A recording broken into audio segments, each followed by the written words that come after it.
Hi there, this is Rebecca Tripp. Today I want to talk a little bit about my book, Secrets of a Metaphysical Flight Attendant. It came out in 2014. It's published by Balboa Press. You can also get a signed copy if you go to my website, rebeccatripp.com. It's on Amazon. And the reason I wrote this book, it's a spiritual memoir, is because I was training all these people for 5 solid years all over the country in the Silva Ultramind techniques of how to get down to that level of consciousness and reprogram your subconscious mind through going to the alpha level on command. People were having healings in my classroom. Their lives were changing for the better. They were repairing marriages that they thought were irreparably damaged. They were finding the careers they wanted, purpose. So I wrote this book because they kept asking me how I got so interested in things metaphysical. And it's my spiritual memoir.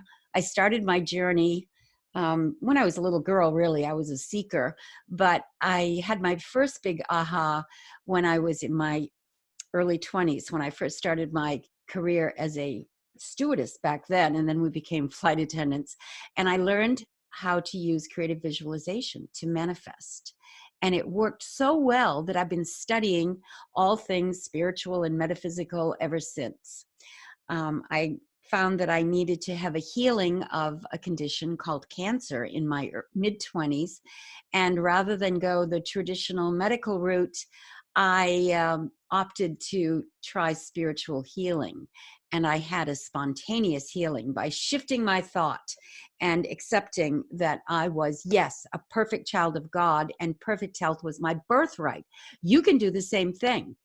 Sometimes we just need a healer, a mentor, a coach to step into our lives to show us the way. I know I had a problem connecting the dots, trying to figure out how shifting my thought and using spiritual healing could change the cells in my body, but it does. So if you want to read something interesting, it's got a lot of interesting things about what it was like to be a crew member back in the 60s and for onward. I flew into 2002. So I think you'll find it interesting. Let me know.